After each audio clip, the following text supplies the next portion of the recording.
Dan, I understand you took part in the demonstration in Stamford. Yeah, I was part of a group of people who climbed up on a construction crane in downtown Stamford and dropped a 30 by 45-foot banner calling out the Swiss investment bank UBS for their financing of mountaintop removal coal mining in Appalachia.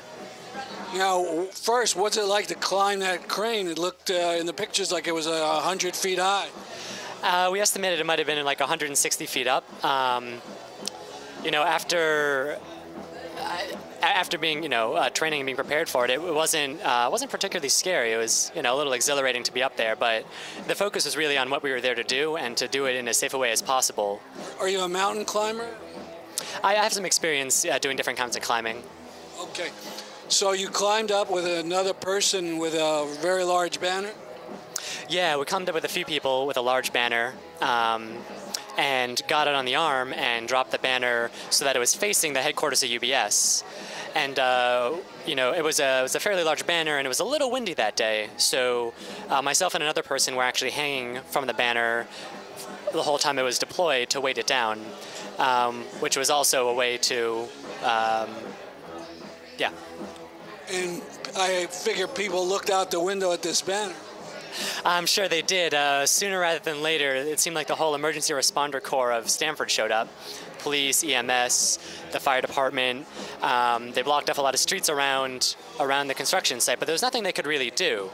We were in a position where we were the ones who knew how to maneuver out there, and we knew how to do it safely. So they weren't sending anyone out after us, and which gave us the opportunity we needed to stay out there and get our message out.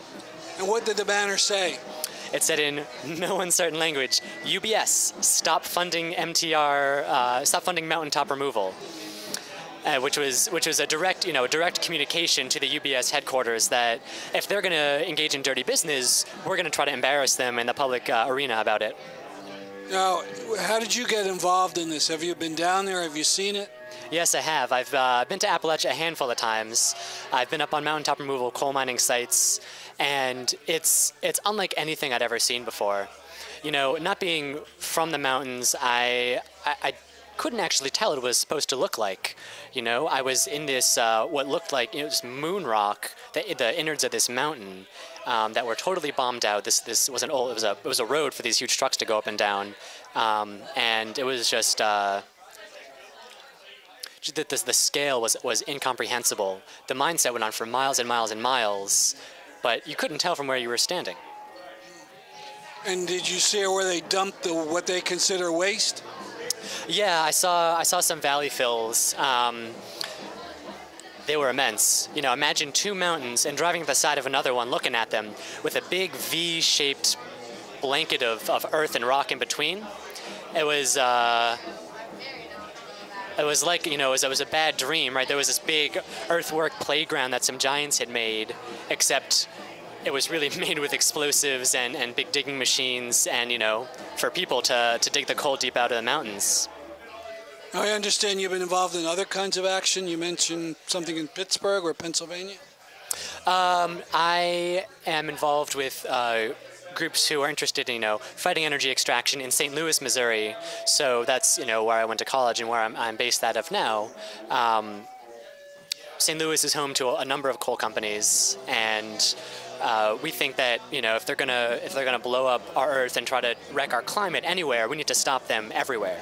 So it was just sort of a matter of knowing people working in Appalachia and wanting to lend a hand to this really long struggle.